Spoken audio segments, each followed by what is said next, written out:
The fear was cold, sharp, and it smelled exactly like the expensive cologne of the man holding my arm. I wasn't supposed to be here.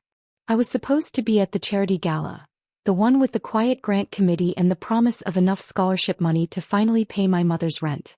I had taken 3 buses across the city, convinced myself my worn dress was vintage, and walked through the wrong grand wrought iron gates following the sound of the string quartet. It was dark, I was desperate, and I made a mistake that was about to cost me everything. This wasn't a party. This was a ceremony. The massive ballroom was silent, heavy, and drenched in a suffocating air of ancient power.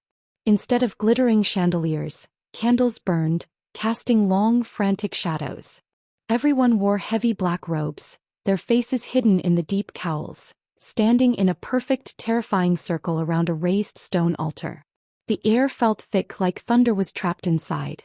My heart hammered against my ribs, a frantic little bird trying to escape the gilded cage I'd wandered into.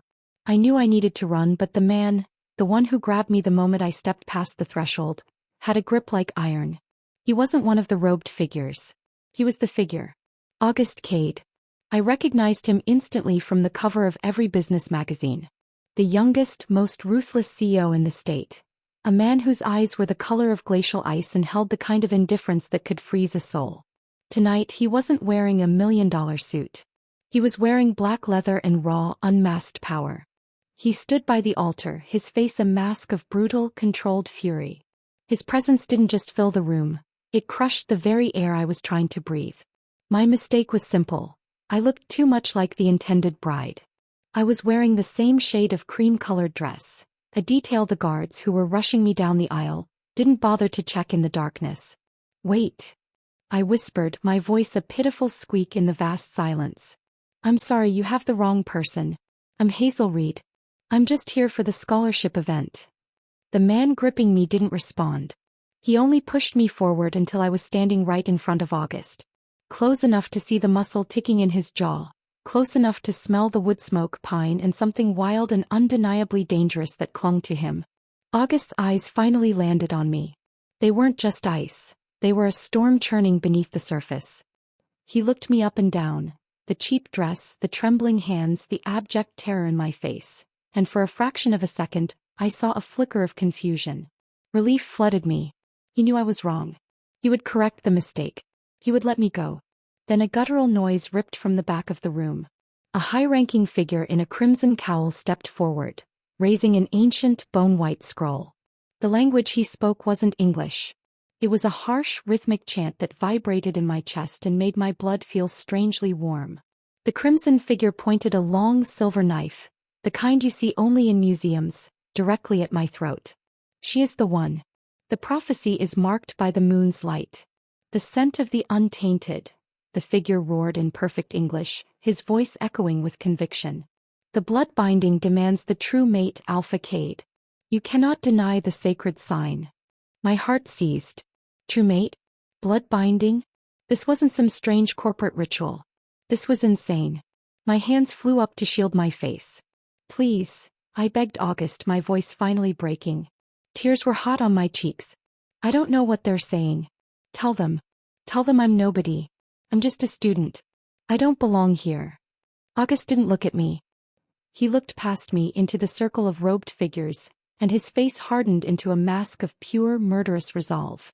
He knew the cost of this mistake. He knew the danger I presented, and he knew the threat the crowd posed to his authority if he didn't act. In one devastating, fluid motion he reached out. Not to free me, but to claim me. His fingers wrapped around the back of my neck, warm and possessive, and he yanked me against his chest. The force stole my breath, and I felt the hard, sculpted planes of his body, not human in its terrifying resilience. He leaned in, his mouth so close to my ear that his breath, heavy and strangely animalistic, raised every goosebump on my skin. His voice was a low, terrifying rumble that drowned out the chanting, a sound that bypassed my ears and settled deep into my soul, shaking it to pieces. "You were never going to leave, little mouse," he whispered, his eyes blazing with a feral, golden light that was not human. "You stumbled into my world and now you are mine. Running is not an option." Then his mouth came down on mine. It wasn't a kiss, it was a devastating claim. It was a punishment, a possession, and a promise of everything dangerous. The collective gasp from the robed figures was the last thing I heard before the world tilted, and I knew with a certainty that chilled me to the bone, that my simple life was over. I was trapped, a mistake caught in the jaws of a wolf who had just decided I was his destiny. Thank you so much for joining us on Hazel's journey. Please let me know where you are watching from and how the weather is there today in the comments. Don't forget to like and subscribe and turn on the notification bell so you don't miss our next interesting story. The world snapped back into focus with a harsh, sickening jolt. I wasn't standing in the ceremonial hall anymore. I was in a car, an impossibly luxurious black sedan that smelled of leather and August Cade. The windows were tinted so black they swallowed the moon, and the entire vehicle felt like a heavily armored prison cell. My neck was throbbing where his hand had clamped down, and my lips still stung from the brute force of his kiss. The kiss that wasn't a kiss at all, but a terrifying declaration of ownership. I pressed my trembling hands against my mouth, trying to wipe away the phantom sensation of his possession, the lingering taste of power and something wild. I was huddled against the far door, my dress wrinkled, my adrenaline crashing. Across from me sat August, a dark, immovable monument. He wasn't looking at me but staring out the window at the flashing city lights we were speeding past, his jaw still tight with coiled tension. "Where are you taking me?" I finally managed, my voice a dry, reedy whisper. Sounded weak, pathetic, but I had to know. "You have to stop this car. I have to call my roommate. I have class tomorrow. You can't just kidnap me." August slowly turned his head. His eyes were no longer glowing gold, but they held a cold, predatory intelligence that was arguably more terrifying. "Kidnap." His voice was low, a velvet rasp that held zero warmth. "A bold word, Ms. Reed. You walked into a private, sacred ceremony uninvited. By the ancient laws of my clan, your presence, and the prophecy it triggered, left me with only one choice." "Choice?" I scoffed, fear giving way to a desperate, shaky anger. "What about my choice?" "I went to the wrong address. It was a mistake. A 2-block difference on a map. I am not interested in your sacred laws or your blood binding." He didn't flinch at my outburst. He simply leaned forward, his massive frame dominating the space between us. The sheer size of him, the barely contained strength in his shoulders, made my breath hitch again. "The clan does not make mistakes, Hazel," he corrected, his use of my first name a casual, terrifying intimacy. "And prophecies, once initiated, cannot be undone. When you stood before that altar, the ancient blood binding recognized you. You were marked by the elders. You are now recognized as my intended mate." My mind spun. "Mate? You're talking about a wedding, aren't you? Well, I have news for you, Mr. Cade. I don't know you. I don't love you.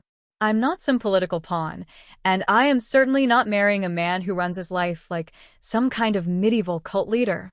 He gave a slight, chilling smile. "Love is irrelevant. This is about power, legacy, and survival. You were meant to be Valerie Sterling, the daughter of a rival alpha. But you arrived instead. The elders believe the moon goddess herself intervened. If I deny you now, if I let you walk away, the entire clan will view me as weak. They will see my authority challenged and they will try to take my position. It will lead to a bloodbath." He paused, letting the weight of that word hang in the air.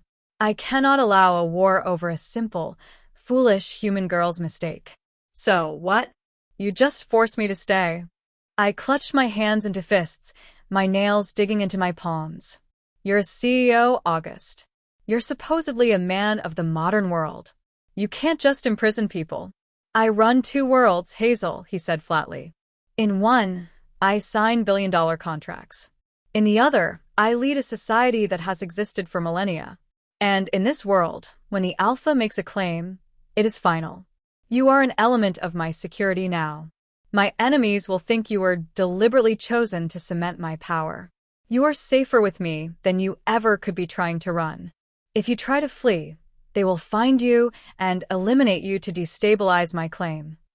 His words hit me like physical blows. He wasn't just claiming me, he was making me a target. My life, which was already hard, had just become a matter of life and death, all because of an incorrect turn. The car slowed, gliding silently through immense, black iron gates. They opened onto a private drive, lined with towering, ancient oak trees that looked like dark sentinels guarding a fortress. The vehicle stopped before a sprawling mansion, less house and more stone castle, all imposing granite and terrifying wealth. The door was opened by a stern-faced woman with eyes as sharp as glass. This had to be Anya, August's lieutenant, the one Reese had mentioned in the prologue. Wait, no, Reese was the second in command. This was Reese. Alpha, Reese said, nodding curtly at August. His eyes flickered over me, a look of pure, unconcealed disapproval. Reese, August acknowledged, his voice returning to its normal, commanding tone. Take Hazel to the West Wing. Ensure she has anything she needs. And Reese. August's gaze pinned me to the seat. Ensure she understands the security measures. If she attempts to leave the property, the system will not treat her as a guest. Reese gave a grim nod. Understood, Alpha. I didn't wait to be dragged out this time. I pushed myself out of the car, my legs wobbly, refusing to look back at the monster I was now shackled to. Reese led me through marble halls that echoed with the chilling silence of immense luxury. The air was heavy with the scent of old money, fear, and that faint, wild smell that I now associated with August. Look, Reese, I said, stumbling to keep up with his long stride. I don't know who you people are or what this clan is, but I'm not staying here. I'm a human. I have a life. I have school. I have bills. I can't be someone's captive mate. Reese finally stopped, turning to face me. He wasn't as cold as August, but his expression was weary and resigned. You shouldn't have been there, Hazel. And you certainly shouldn't have been wearing cream. But August is right. He made the claim. The clan is unstable. Right now, you are the most protected hostage on the continent. Use your head. Hostage, I whispered, the term stripping away any last shred of denial. The claim is a formal contract to the clan, Reese explained, his voice low and professional. It is meant to be permanent. August doesn't want you. He wanted Valerie for the political alliance. But now he has you. And because of who you are, a random human with no protection, he has to protect you with extreme prejudice. If you were hurt or killed, his enemies would see it as a failing, and they'd move in. So my survival is just a tool for him to keep his power? Yes, Reese said, without hesitation. Your function right now is simple. Stay alive and stay put. The blood-binding period is traditionally 3 months. 3 months where your presence solidifies his claim. If you make it through those 3 months, perhaps the clan will accept that the prophecy was genuine. Perhaps then you can negotiate your release. But until then, you are his. He gestured to the door of a colossal bedroom that looked like it belonged to a princess in a fairy tale, a beautiful, gilded prison. I will have clothes, a phone, and a meal brought to you. Don't try the windows. Don't try the doors. The grounds are monitored by wolves you will never see. And Hazel, he added, his voice dropping to a warning whisper, do not, under any circumstances, try to challenge the Alpha. He is not a man to be reasoned with. He is a beast fighting for control, and you are currently tethered to his leash. He left me there, closing the heavy, carved oak door with a profound thud that sealed my fate. I stood in the center of the room, surrounded by silks, velvet, and a terror so profound it felt like I was drowning. 3 months. 3 months tethered to a ruthless, dangerous, werewolf CEO who claimed me against my will just to save his own skin. I walked over to the immense 4-poster bed, sat down on the soft, yielding mattress, and stared blankly at the moonlit balcony doors. I was trapped, kidnapped, claimed. And what terrified me most was the small, shameful, instinctual part of me that, when August Cade's eyes had burned with that feral gold, hadn't just felt fear, but a flicker of something ancient and primal responding to the threat. I woke to the paralyzing realization that my entire world was now condensed into a single, opulent room. The dawn light streaming through the massive windows of my gilded cage didn't feel welcoming. It felt like surveillance. I managed to drag myself out of the bed, a mattress so soft it felt indecent, and found a change of clothes laid out on the chaise lounge, A simple, well-made pair of silk pajamas and a plush robe. There was no personal touch, just the cold efficiency of extreme wealth. As I dressed, I saw a sealed envelope resting on the mahogany writing desk. My name, Hazel Reed, was written across it in a severe, angular script that I instantly recognized as August's. My hands trembled slightly as I broke the wax seal. Hazel, I have secured your immediate necessities. Your college has been informed that you have taken an emergency leave of absence for a family crisis. Your mother's rent has been settled for the next 3 months, and a dedicated, anonymous fund has been established for her ongoing care. Your sister has been assured you are safe, without revealing your location. You are financially untouchable while you remain here. This is not generosity. It is insurance. You will not run because running means financial ruin for your family. You will not tell anyone what you are because you will destroy their security. Breakfast is served in the sunroom at 9 a.m. You will be escorted. You will be silent and compliant. You will smile for the staff and show no weakness. You will meet me there. August Cade. Reading the note was like having the air pressed out of my lungs. He hadn't just imprisoned me. He had bought my compliance. He had used my desperation, my mother's illness, and my sister's instability as anchors, chaining me to him more effectively than any physical lock. The terrifying genius of his manipulation made me nauseous. He had stripped away my one reason to leave, my financial burdens. Now, leaving meant taking away the security he'd provided my family. Exactly at 8:55 a.m., the door clicked open. It wasn't Reese. It was a new face, a woman named Elsa, dressed in a pristine uniform. Her expression was meticulously neutral. "Ms. Reed," she said, her voice soft but firm. "The alpha waits. Please follow me." The walk to the sunroom was agonizing. The mansion was even more intimidating in the daylight, a fortress built of stone and secrets. When we arrived, the scene was one of impossible elegance, a sun-drenched room overlooking immaculate gardens, with a breakfast spread that looked like it belonged on the cover of a magazine. And there were 2 people waiting. August Cade was at the head of the long table, already immersed in paperwork, looking every bit the ruthless CEO. He was wearing a dark, custom-tailored suit that managed to look casual yet lethal. The second person was a woman, stunning, dark-haired, and radiating a cold, polished confidence. This had to be Valerie Sterling, the intended bride. She was seated across from August, sipping coffee with a bored air, but her eyes, when they landed on me, were not bored at all. They were full of simmering, incandescent hate. The mouse emerges from her hole, Valerie purred, placing her cup down with a delicate clink. Her voice was pure silk, but the venom beneath was unmistakable. Or should I say, the imposter. August didn't look up from his papers. "Valerie," he said, his voice a low warning. "Be silent.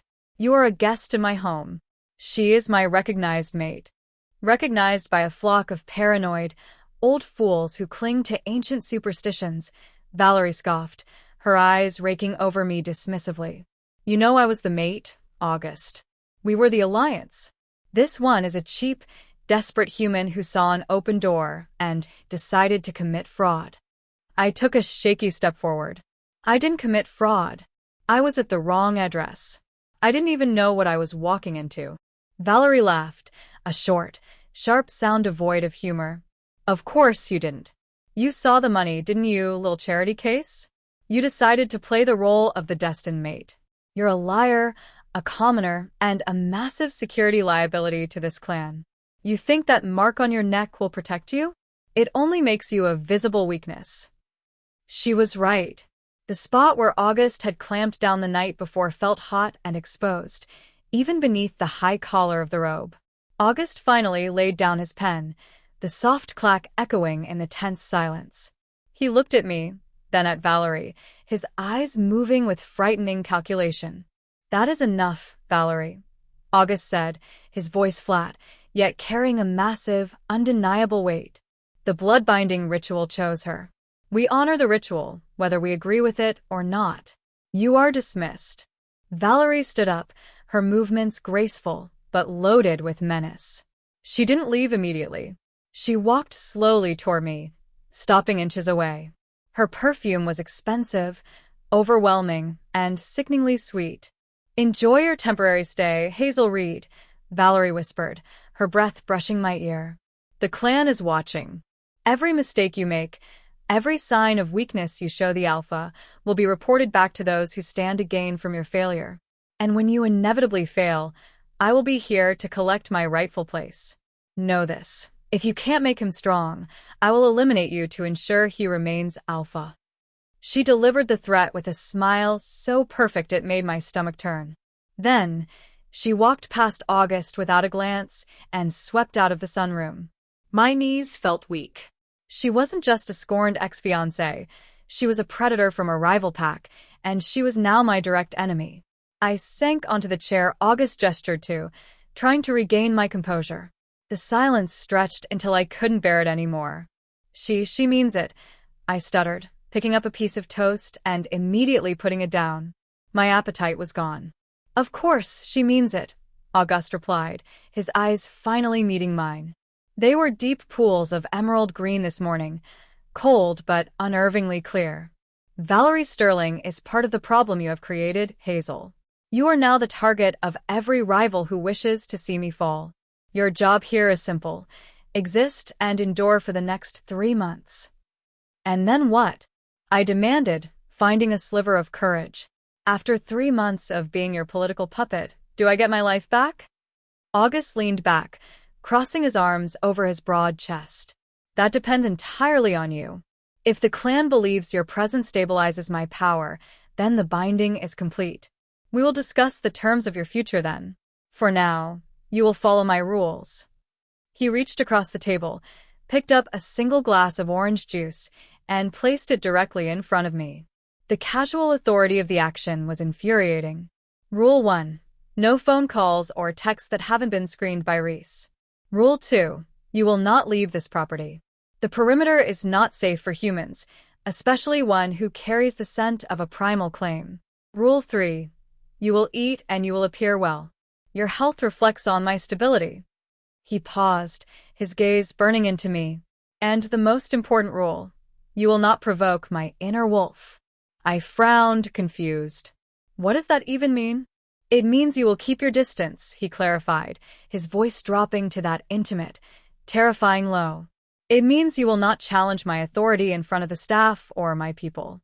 And it means you will not, under any circumstance, tempt the primal side of me that recognized you last night. That side doesn't care about contracts or clan stability, Hazel. It simply wants to possess its mate. If that happens, there will be no negotiation, no 3-month period. You will be mine, permanently and completely.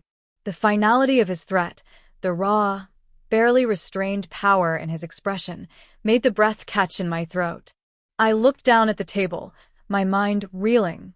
I was a hostage in a 5-star hotel, tied by family obligation and terrified by the primal threat of a man who was half-beast, all CEO. My survival depended on maintaining a careful, fragile distance. I pushed the orange juice away. "I'll follow your rules," I said, my voice quiet but resolute. "But don't mistake compliance for acceptance, August. I'm counting down those 3 months, and the second I am free, I will walk away." He gave a slow, dangerous nod, a flicker of something that looked like approval, or maybe challenge, in his eyes. "Count all you like, Hazel, but the bonds of a true mate are stronger than any iron gate." The days in August Cade's mansion blurred into a strange, unsettling rhythm. My prison, as I still fiercely called it in my head, was anything but Spartan. My room was meticulously cleaned by unseen hands. Fresh clothes, tasteful and expensive, appeared in my wardrobe daily. Meals, sometimes delivered to my room, sometimes taken in the grand dining hall with August, were exquisite. My mother and sister, checked on by Reese's discreet operatives, remained safe and financially secure. August had, with chilling precision, stripped away every external reason for me to fight, leaving me only with my internal fury and my desperate need for freedom. My schedule was loosely structured. I spent hours in the vast library, losing myself in old books, trying to pretend I was still a student, still myself.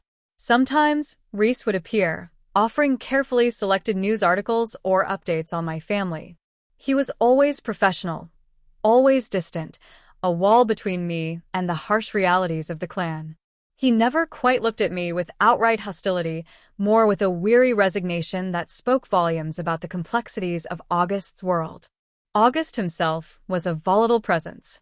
We rarely shared a meal in silence. He would read his financial papers, or on rare occasions, ancient scrolls written in languages I didn't recognize.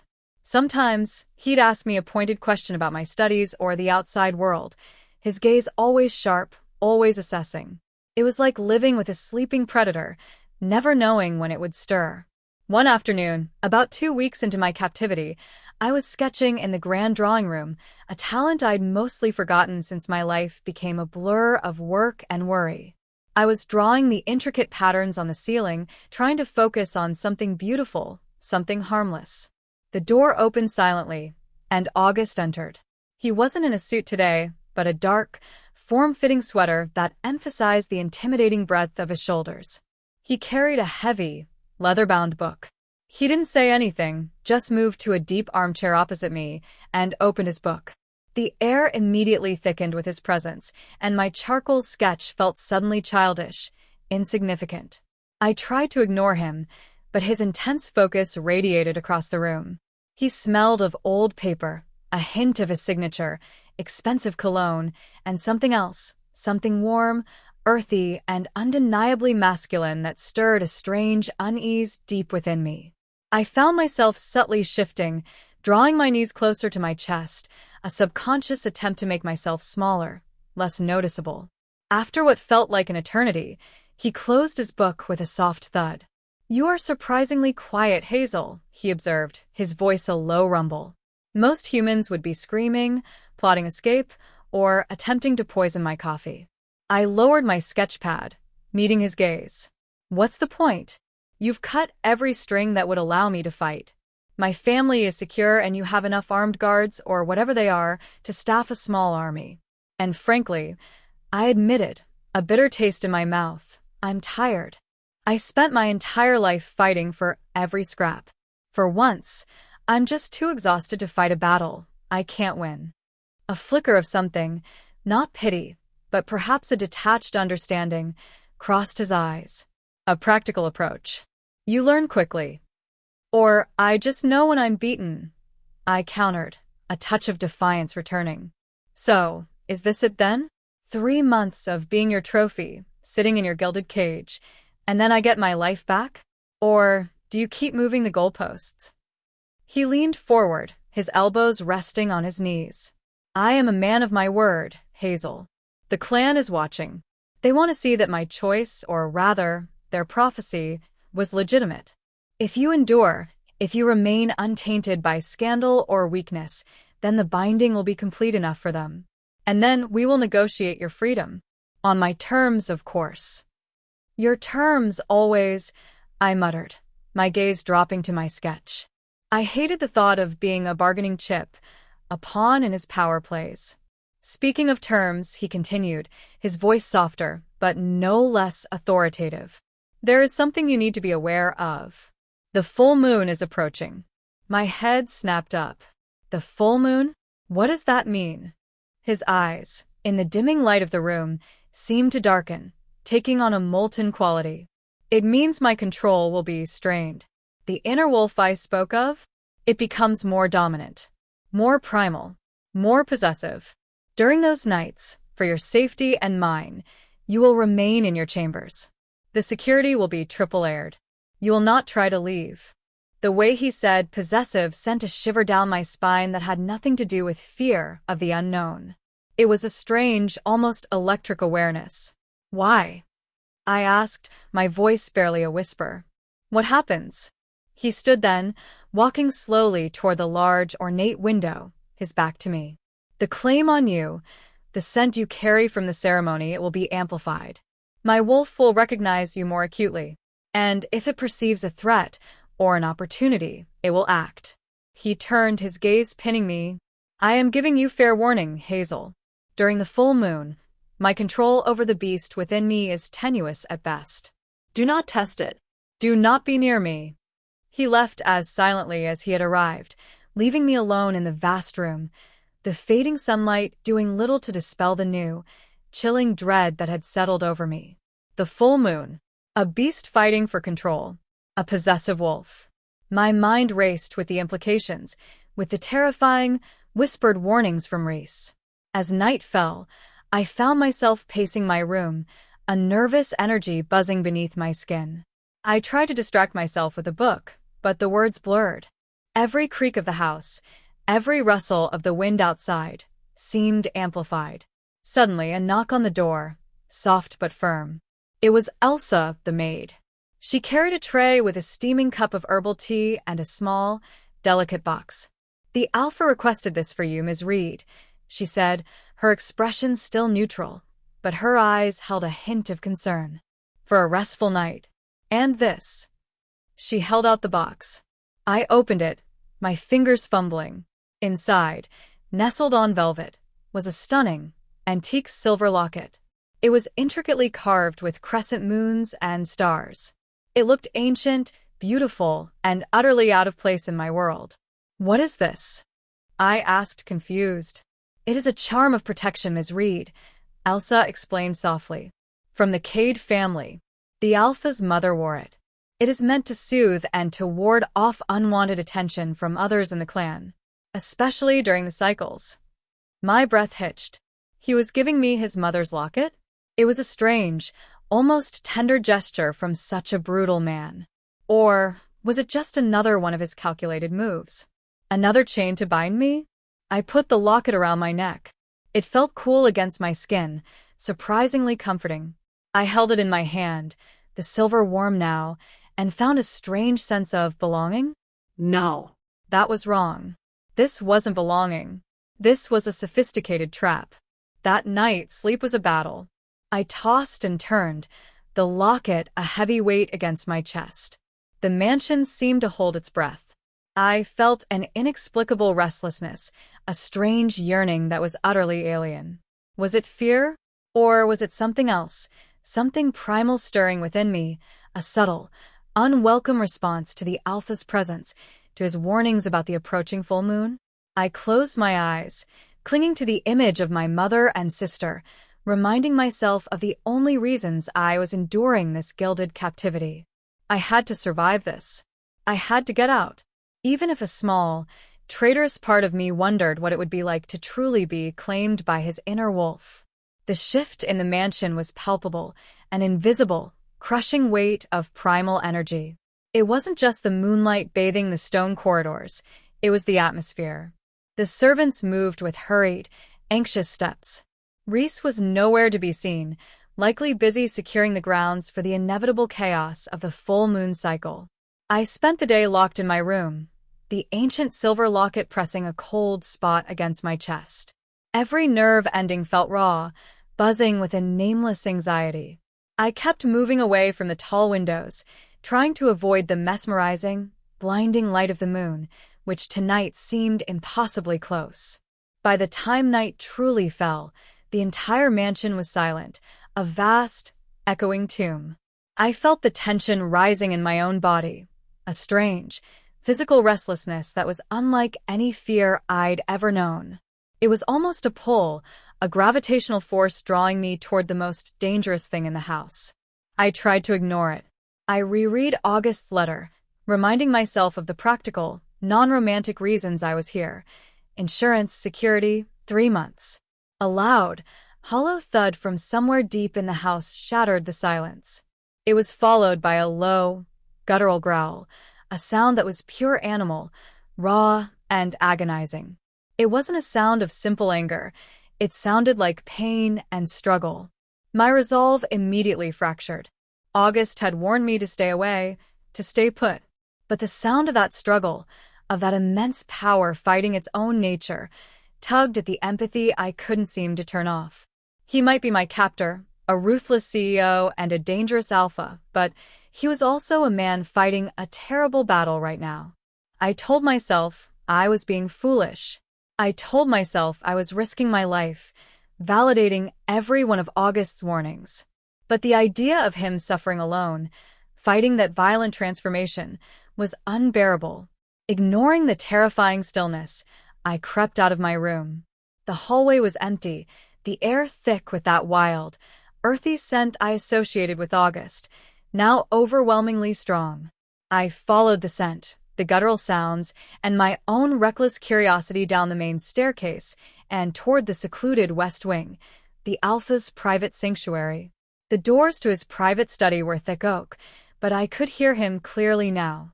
The sounds were louder, more frantic, with splintering, something heavy crashing to the floor, and a desperate, half-human cry of restraint.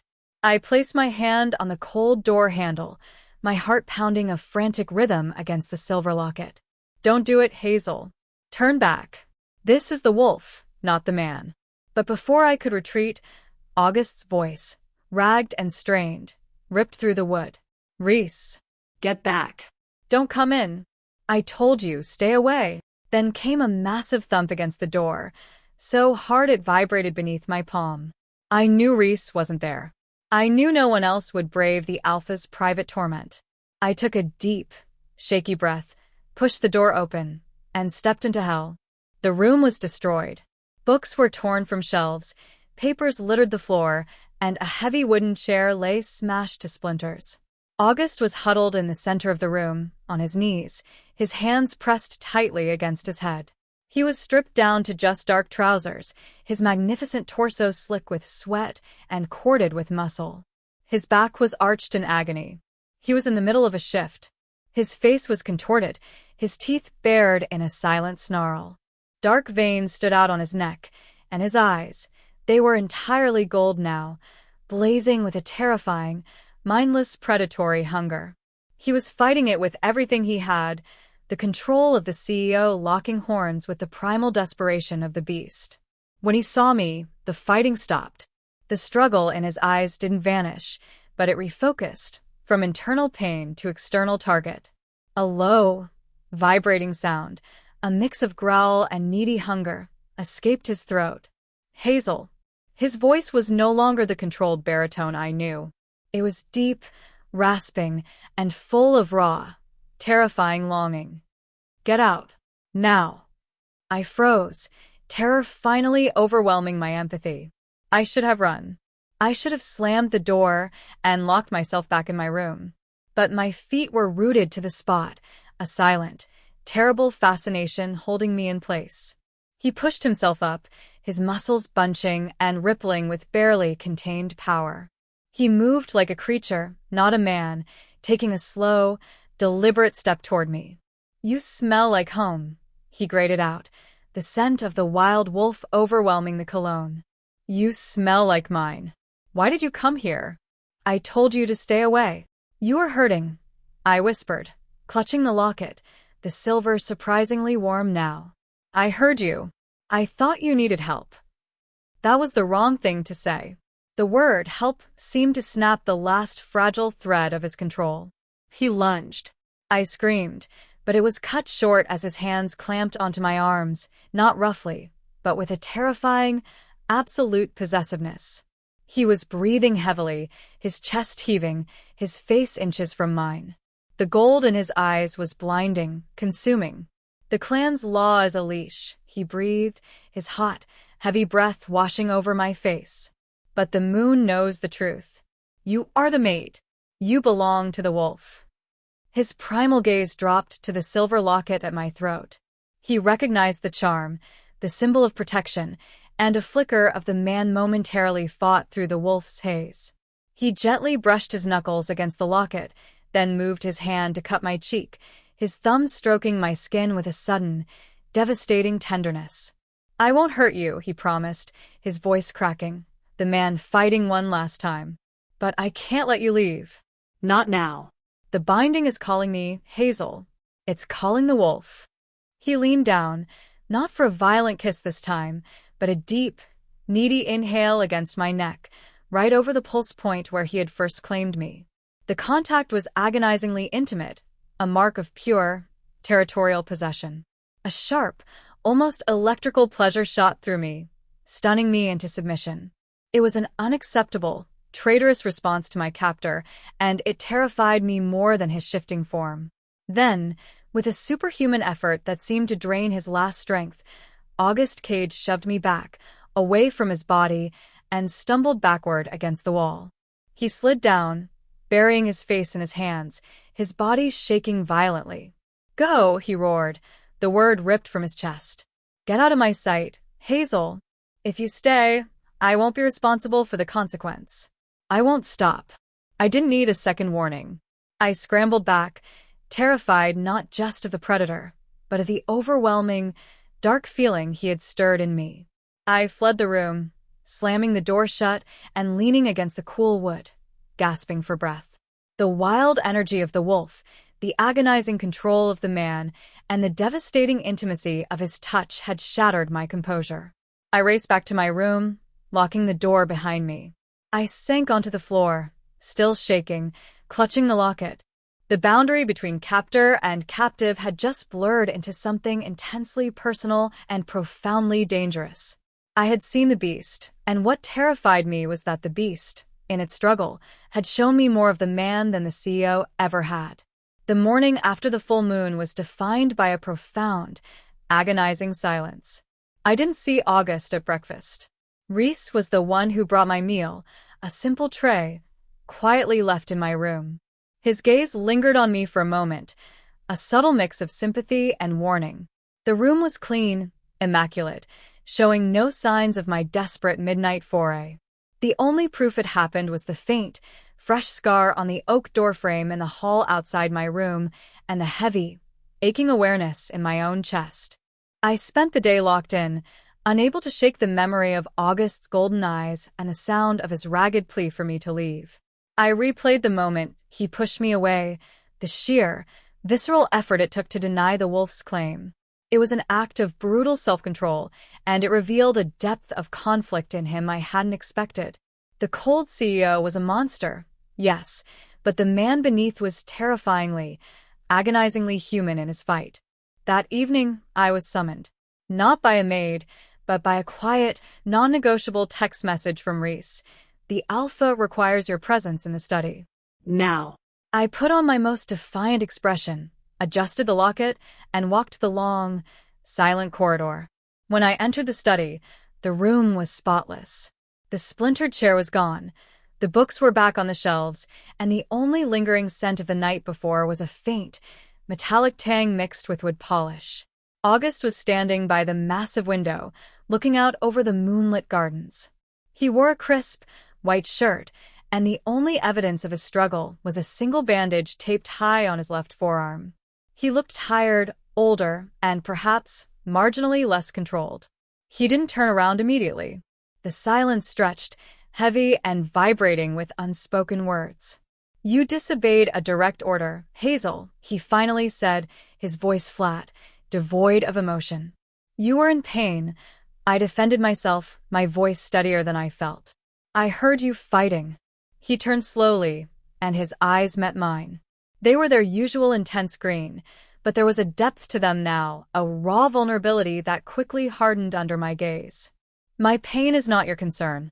Your concern is survival. You put yourself in danger, and me in a position to fail. If I had succumbed to the shift, the results would have been irreversible. Your presence amplified the primal need. It made the control almost impossible." "I saw that," I retorted, taking a brave step closer. "I saw you fight your own nature, August. And you won. That's not the behavior of a ruthless monster. That's a man fighting for his control." The directness of my assessment hit him hard. His jaw flexed. "I fought for my clan's stability, not for your delicate sensibilities, Hazel. A true claim during the full moon would have invalidated the 3-month contract and opened us to war. I fought for my power, not for your freedom." "You fought for your control," I insisted. "And you risked everything to make sure I got out. You told me to go." The tension in the room was a physical entity. It wasn't simple fear anymore. It was an agonizing mix of awareness, resentment, and a strange, desperate admiration. August took a slow step toward me, and I stood my ground, refusing to shrink away. He stopped just inches away, his shadow engulfing me. The air was charged, and I could feel the heat radiating off his body. "Look at me, Hazel," he commanded, his voice barely a whisper. "Look at what you do to me." He reached out, and his fingertips brushed the skin of my throat, tracing the line just above the silver locket. The touch was agonizingly gentle. I am the alpha of the most powerful clan in this territory. I lead corporations and command respect through sheer will. But the moment you walked into that room last night, the man disappeared. All that was left was the primal urge to claim, to mark, to possess the scent of the woman who carries my destiny. He leaned in, his lips brushing my ear. "You think I want this distraction? I wanted political alliance, not a human weakness who compromises my control. But my wolf doesn't care about my plans.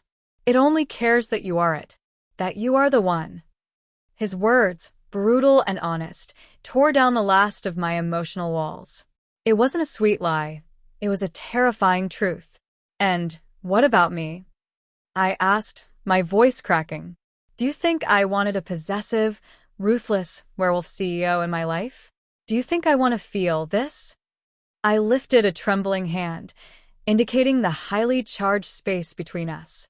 "This awareness, this constant, horrible pull toward you. I hate it. I hate that my body doesn't listen to my mind, that I can't look at you without remembering the fire in your eyes."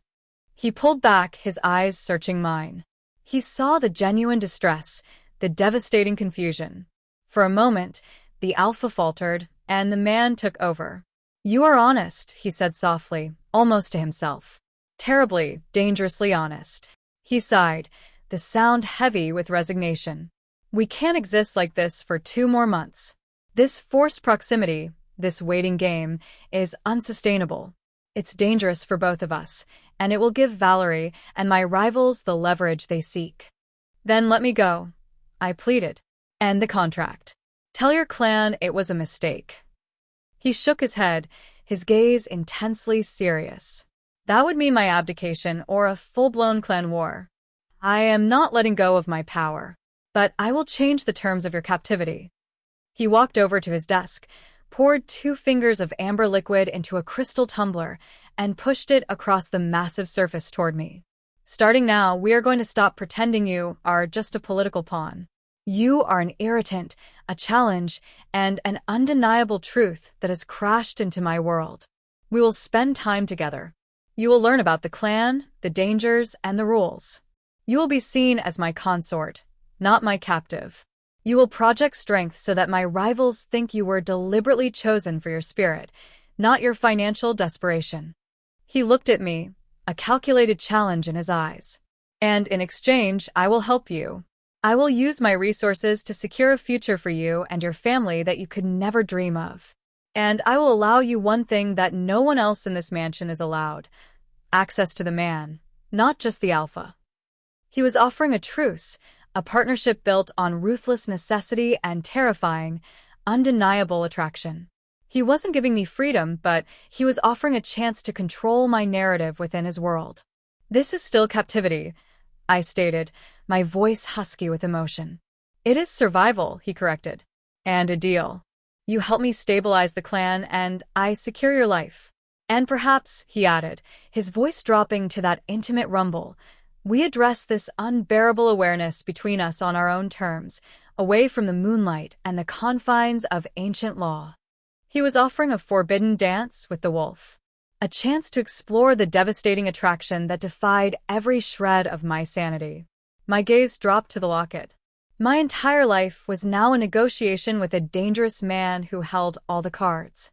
But he was also offering a security I desperately craved. I walked to the desk, picked up the crystal tumbler, and raised it to him, a toast to my own damnation. "I accept your terms, Alpha Cade," I said, meeting his intense gaze.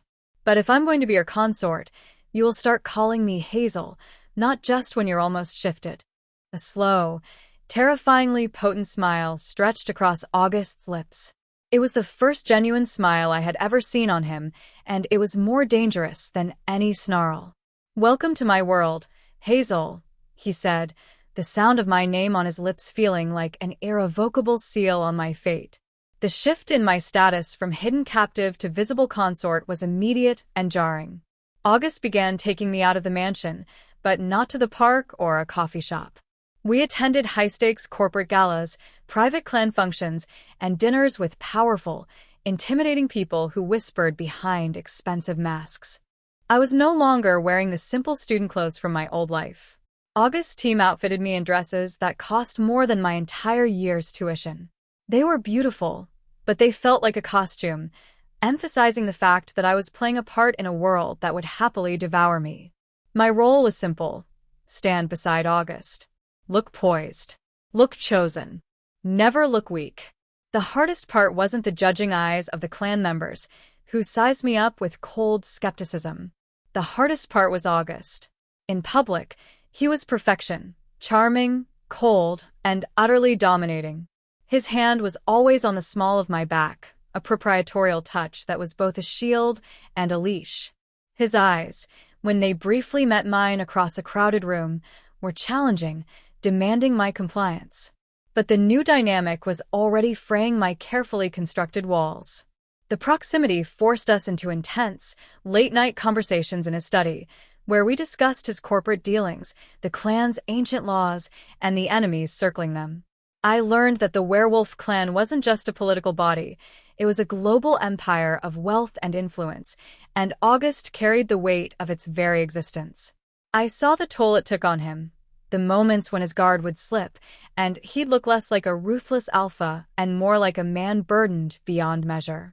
And the undeniable attraction only intensified.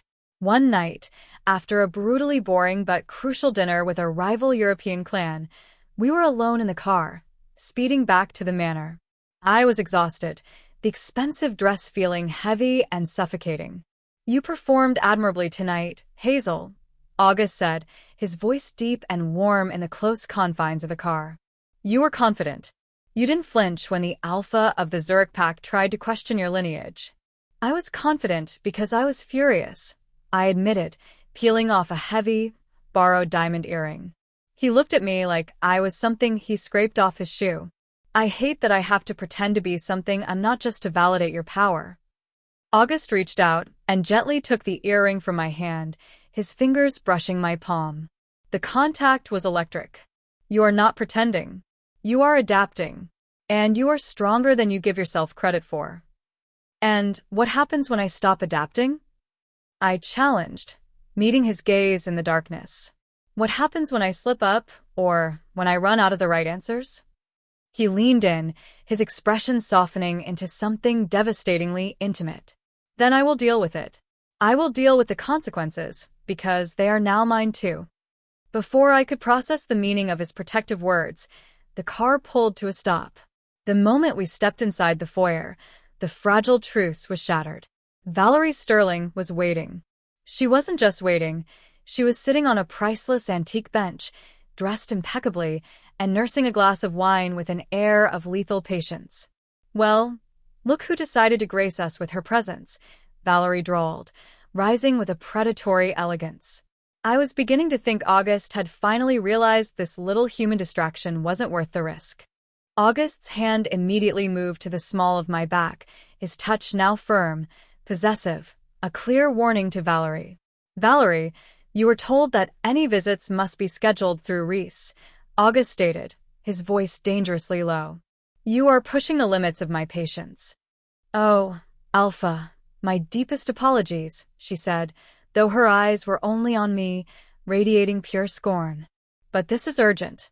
It concerns the binding, and your mate's glaring weaknesses." She walked right up to me, stopping toe-to-toe. Her perfume was cloying, aggressive.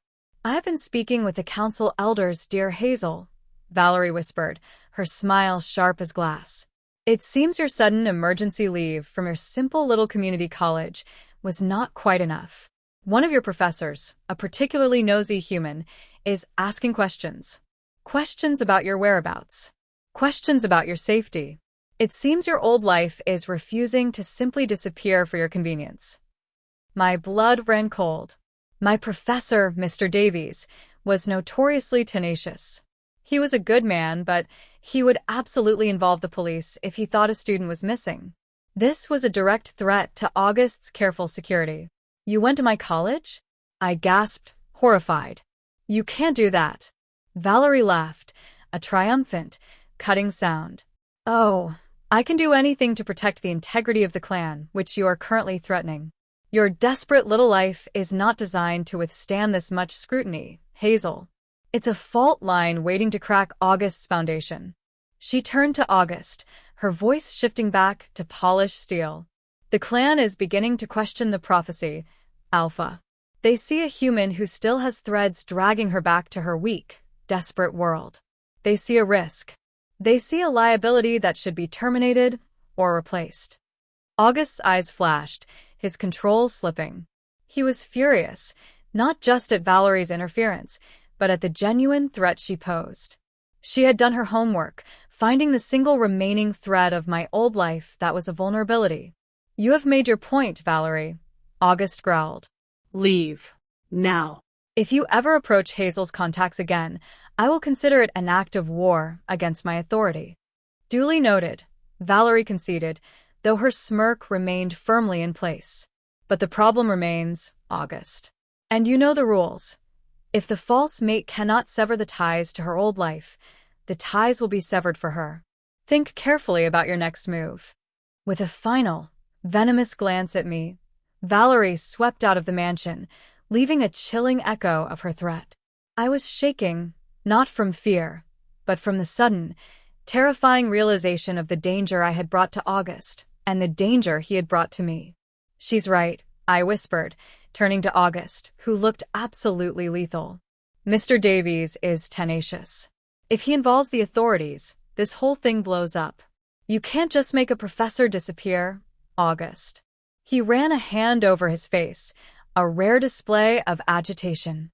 "I can't." Not discreetly, not without validating Valerie's claims of ruthlessness. "She has backed me into a corner. I need to sever your past cleanly, without blood or scandal." He grabbed my arm, leading me swiftly down the corridor toward his study.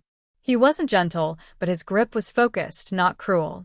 "We have to deal with this, Hazel," he said, pushing open the heavy door. "And the only way to do that is to give Mr. Davies an answer he'll accept. A final, definitive end to your student life." He pulled me into the center of the room, his eyes blazing with a mixture of necessity and raw desire. He didn't want to hurt me, but he had to protect his clan. And he had to claim me absolutely to end the threat. "There is only one solution that satisfies the clan, silences Valerie, and gives a believable reason for you to vanish from your old life completely," he said, his voice dropping to a low, powerful command. "It solidifies the claim and ends the questions."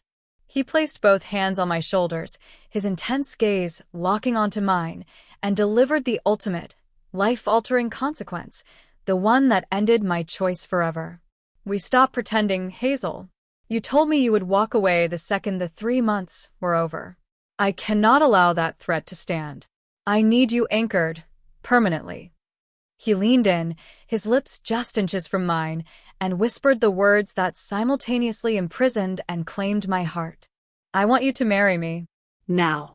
A legal, human wedding that ends all doubt. The word hung in the air, marry. Not a primal blood binding, but a legal, human contract. The thought was staggering, terrifying. He wasn't just claiming my destiny. He was claiming my life, permanently severing the last fragile thread to my identity as Hazel Reed, the poor college student. I stumbled back, my mind reeling. "Marry you? August, you can't be serious. This is insane. We don't love each other. We barely know each other." August followed me, his expression fixed with grim, absolute necessity. "Love is a luxury we cannot afford right now. This is a shield, Hazel." Valerie just exposed our most critical vulnerability. A few questions from a professor are nothing compared to the threat of a full police investigation. A legal marriage provides an unassailable answer. Ms. Reed is not missing. She eloped with a billionaire, severing her student ties. It's the only clean exit for your old life. And for my new one? I choked out, a wave of despair washing over me. It means I'm trapped forever. It means you are safe forever, he countered, his voice softening with the nearest thing to tenderness I had ever heard from him. It means the clan cannot dispute my choice. It means your family is secured for life. And it means you are mine, not as a political pawn, but as my legal wife, guarded by every resource I command. He stepped closer, his intense gaze falling to my hands, which were clenched into fists. He gently uncurled my fingers, intertwining them with his own. The heat of his skin, the sheer, solid strength of his hand, was a dangerous comfort. We have 2 days, he stated, his voice now a low, compelling rumble. A small, immediate ceremony performed by a judge I trust. No clan elders. No robes. Just a legal document. Agree to this, Hazel, and I swear to you, I will make this prison a sanctuary. I will protect your heart as fiercely as I protect my life. The desperation in his eyes, a blend of alpha authority and the raw fear of losing his control, finally broke my resistance. I loved my freedom, but the thought of my mother and sister losing the secure life August had purchased was a fate I couldn't risk. And, against every rational voice in my head, a terrifying, beautiful truth surfaced. I didn't want to leave him. Not after seeing the depth of his fight during the full moon. Not after feeling the possessive warmth of his hand on my back. Yes, I whispered, the word a soft surrender. I'll marry you. A breath left his body that sounded like a heavy chain snapping. Good.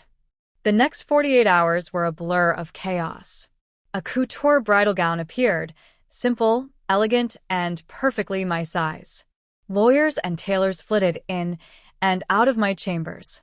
I was numb, running on adrenaline and the terrifying proximity to August.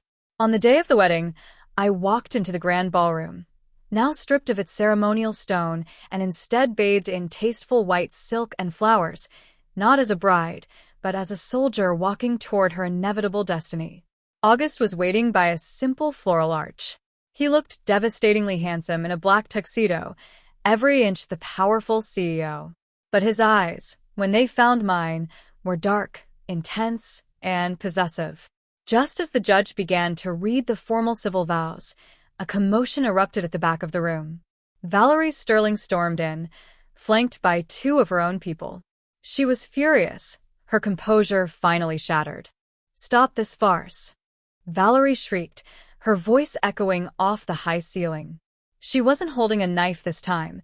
She was holding a handgun, a desperate, pathetic, human weapon against a room full of hidden wolves.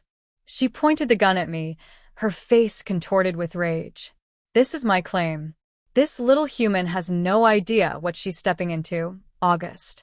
I won't let her ruin this alliance. She is a liar and a weakness.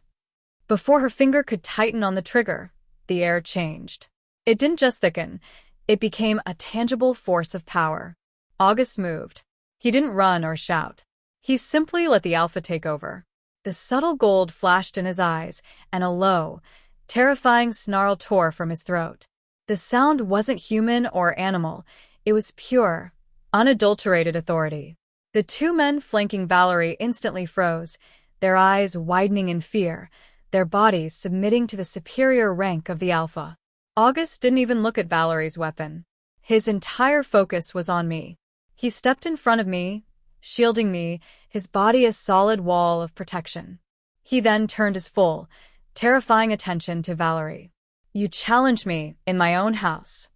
August's voice was thunderous, amplified by the power he was momentarily releasing. You bring a weapon against my mate during the completion of the bond? You dare to call her weakness when she stands before me, ready to face the world I command. He took one, slow, deliberate step toward her. Valerie was trembling, her weapon shaking violently in her hand. She was staring not at a man, but at a furious, protective alpha. She is not weak, August growled, his voice a promise of violence. She is the catalyst. She is the challenge that proved my strength. She stood in the face of the full moon and did not run. She stood against your threats and did not break. She is the mate that the old blood chose. He stopped mere inches from her. Valerie's gun hand dropped, not from choice, but from the crushing weight of his dominance. He reached out and easily plucked the gun from her numb fingers, dropping it onto the silk carpet with a dull thud.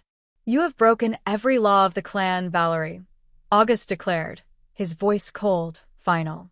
"You are stripped of your standing. You are banished.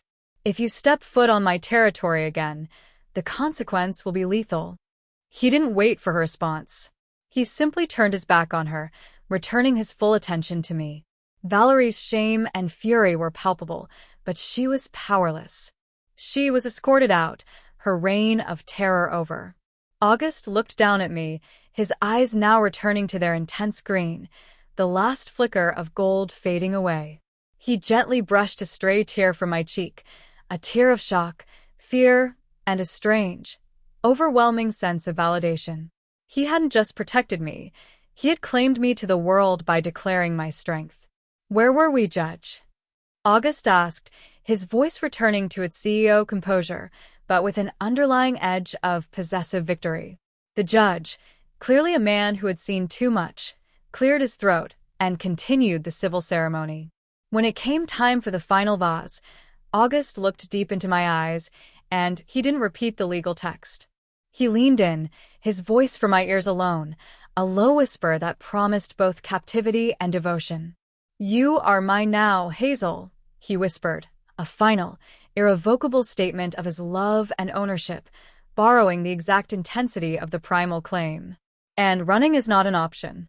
I looked at the powerful, complex, and desperately protective man standing before me. I looked at the man who had traded his political stability for a terrifying, true connection. And with a breath that held the weight of my past and the certainty of my future, I returned his gaze and surrendered completely. "I know," I whispered back, tightening my hand around his. "I don't want to run."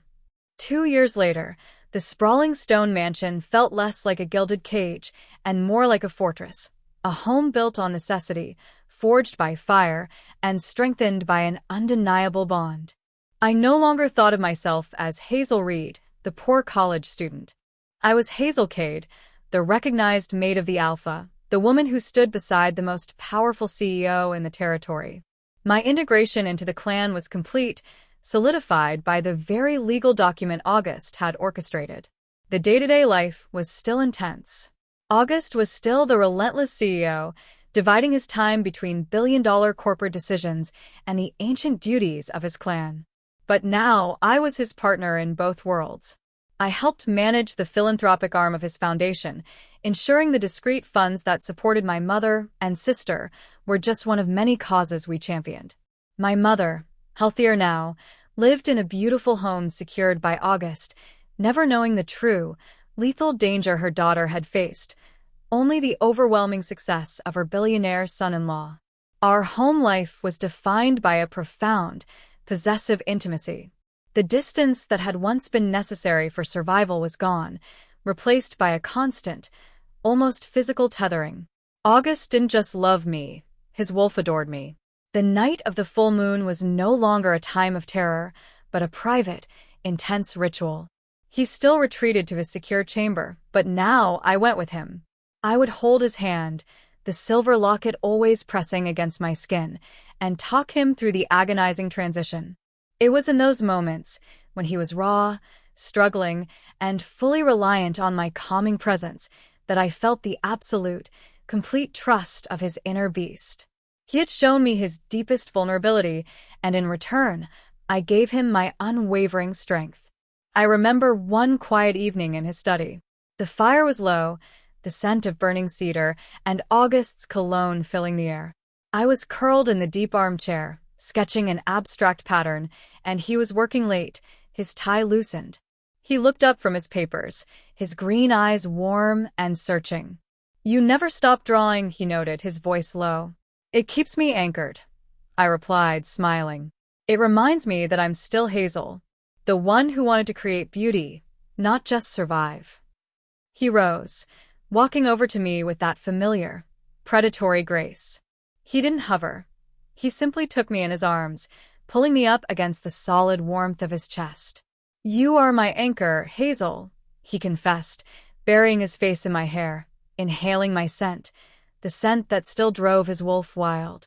You came into my world as a mistake, an error of address. But you became the truth I never knew I needed.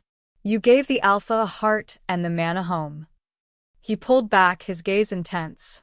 If you had the chance, knowing everything, the fear, the threats, the full moon struggles, would you still take that wrong turn onto my property? I reached up, tracing the scar on his forearm, the small, fading mark from the violence of his first full moon that I'd witnessed. There's no life for me without you, August, I said, the words simple, honest, and absolute. I may have been the mistaken bride, but I was always meant to be claimed by his inner wolf. We kissed then, and it was a promise, not of luxury or political power, but of forever, a true mate bond that transcended human law and ancient prophecy. It was fierce, possessive, and utterly, deliciously ours. Thank you so much for following Hazel and August's intense journey. I hope their story, filled with high tension and a primal romance, kept you on the edge of your seat. I'd love to hear your thoughts in the comments below. What was the most intriguing part of the story for you? Was it the moment August's inner wolf took over during the full moon, Chapter 4, or the shock of his marriage proposal, Chapter 6? Did you think Hazel would run once her family was secure, or did you always know the primal claim was too strong? Did you feel more tension when Valerie threatened Hazel with a gun, Chapter 7, or when August first claimed her with a kiss, Prologue? Please like and subscribe. Your subscription is more than just a number. It is a support from you that means the world to me as my channel is still young and trying to grow. It helps me bring more exciting, emotional stories like this one to life. See you in the next interesting story.